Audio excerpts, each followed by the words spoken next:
tires are not happy. All right, I think 3 miles is enough. Let's take it home. You can see by the steering wheel shaking. Now, I've never driven it before, and I don't know what it was like to drive it when it was all fresh, but it feels like we need some more work to do. But it's running cool. We've got plenty of oil pressure, and the motor seems to run fine at idle.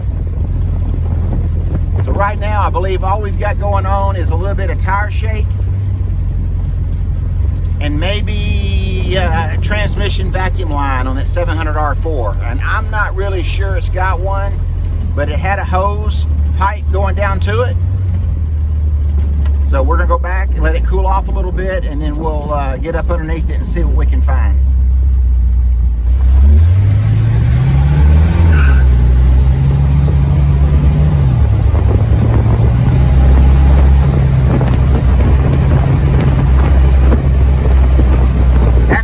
Pretty good now. Get up to speed. Maybe the tires are working themselves out. So it's time to get this old Roadster pickup truck out and show you guys a little bit of what I've done so far to be able to get this back on the road after about 15 plus years. All right, guys, you're seeing it for the first time, just like I saw it for the first time. Sitting in this one spot for over 15 years. Never moving, never getting any love. It happens. Now, let's get this thing back to the house, start getting it cleaned up, and see what's wrong with it. Now, there's no really easy way to detail this thing or get it cleaned up. Dust, dirt daubers, and everything you can think of has settled into every crevice of this truck. Now, I am being as gentle as I can, but there is really no way to be gentle. We've got to clean it up inside and out, get into all the little crevices, and yes, it's just water at this point, but water and soap's not going to hurt anything when it's been sitting this long. So let's finish cleaning it and see where we're at. All right, first off, I rebuilt the Holley fuel pump. Now, it has a rubber diaphragm in the bottom of it. Take off all the bolts, rebuild it. Why? Well, because I ordered a new one and it would not fit. It's right on the motor mount and right on the frame. So my only choice was just to buy the parts to fix this one, because there's no real part numbers on it, but it is a Holley. I found out later by a number on the inside. All right, so it's got stainless steel hard lines from the rear to the front. So I've replaced the gas line with a new. I since put the Holley back on there after I rebuilt it. Now, I had to rebuild it because the back bowl on the casting had a plug in it. The plug was leaking and squirting fuel out over the exhaust on the other side. And it wasn't, exhaust and fuel doesn't mix. So, rebuilt this carburetor. We'll see what else I found. So as I was saying, when I had the Edelbrock carburetor on there, I had made the fuel line to where it would go all the way back. All right, so I'm probably going to put that Edelbrock back on here and go ahead and dig into this a little bit more, order a new float for it. Carburetors, when they sit up for a long time, they're just mystery. So I believe the float, like I said, has taken on some fuel and has got me mixed up. I got the TV cable fixed on the transmission, only to find out that it was still locking up in all gears. All right, so I replaced the solenoid on the other side. It was still doing the same thing. I unplugged the power from the transmission, only to find out that it's still locked up. So after unplugging the transmission and having no power to it whatsoever, it was still locking up in every gear. Come to a stop sign, and you were still in fourth gear, and it was just chugging and till it killed the motor. So what does that mean? Well, either it's got a bad converter, bad valving in it, something stuck on the inside. So without spending a whole lot of money and another 1,500 bucks on a transmission, this one only had about 10 miles on it, because the transmission is one of the reasons that this thing got put up.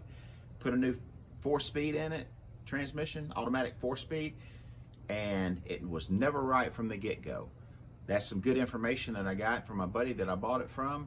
So I took that information, dug into it, and found out that 20 years ago, before some of this new technology came about, guys were taking check balls and putting them in different places to make the thing do different things. And a buddy of mine, Jerry Anderson, thank you so much, Jerry. Jerry came to the rescue, saved the day, fixed the transmission, and he is an expert. Every car I've got has got a Jerry Anderson automatic transmission in it. Every car I've ever built with an automatic transmission has a Jerry Anderson transmission in it. So why did I go to Jerry? Because he has never let me down. This time, he was able to fix the transmission, take it apart from inside while it was still inside the car, and get that one ball out that he knew exactly what was wrong with it before we even got started, pull the one ball out, replaced a few of the other things that could have been bad, but they weren't, but we went ahead and replaced them anyway, got it all back on the road, and away I went to the Hot Rod reunion, got the transmission fixed, got the fuel fixed, got fuel coming to it, flushed out the fuel line, flushed out the tank, put a new fuel filter in it. So where does that leave us? Well, we still got fuel problems that came about after all of that. Let's see what else we found. All right. After I drove it about 4 or 5 miles, I started hearing a banging, clanging noise. And this is what I found. Front shock mount broke. I hope that doesn't have anything to do with the rest of the welds on the car, but I don't believe so. The car's got about 3,000 miles on it when I got it, and he never had any problems with it. I'm thinking that the reason this happened is because the front end was going crazy. And let me show you why the front end was going crazy. Watch this rubber. All right, those are the bushings, the rubber bushings on the complete front end. The shackles, the rod ends, the Panhard bar, which you can't see because it's behind the axle. The 4-link bars, front and rear. All right, it's got temporary exhaust on it right now, guys. Don't be hating on me. All right, so the 4-link bars, front and rear, triangulated 4 in the back, all of those bushings are completely shot. So when you don't have any rubber on any of the things that's supposed to have rubber on it, and they're all wallered out, and they're banging going up and down the road, it causes a lot of vibrations. That pretty much had the front end going crazy, which led to breaking the welds that probably weren't the best welds in the world, but it broke the welds loose. So, it's one bite at a time, and we're gonna get this thing back together. All right, another issue from it sitting up is it was already gonna get a spanky interior in it, but when something sits up, it doesn't like it when it gets dry. So the alligator lizard skin interior is coming apart. But hey, you know what? The foam and everything is fine. It's like brand new, and it's gonna work. So the tires are hard as a rock.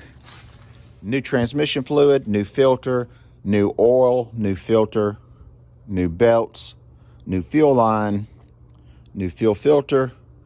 Gonna put another new Edelbrock carburetor on there, get it running right, double check the timing, reset the TV cable for the transmission, and then we're ready to see what it's gonna do like on the interstate.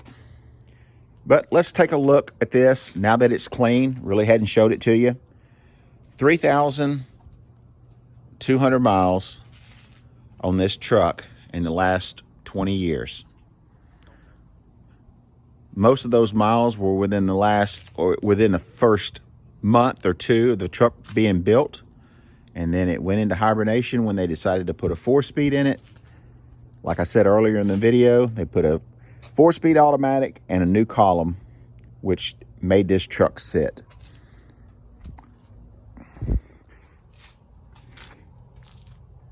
Never has been painted. It's ready to be blocked and painted or left like it is. But there's a few things that still need to be adjusted if we're going to paint it. But right now, I do not have the time or the energy to put in something that is already fun to drive. But if I was gonna paint it, somebody tell me what they would do. So if you know I've got a favorite car already in a certain color, don't pick that color because you're not gonna get close. All right, tell me what else you would do to it. We've got to find the hood and the hood sides. They're at another location. Been promised that they're there, and I'm just still hoping. We'll get the hood and hood sides on it, and we'll get all the rest of the stuff fixed, and we'll go for another long ride. I sure appreciate you guys hanging out with Spanky and Spanky's home shop. I know I carry you guys on a lot of adventures, and it doesn't seem like I ever get anything done. I've got all these parts that I just got through going over with you ordered. Most of that stuff should be here within a week.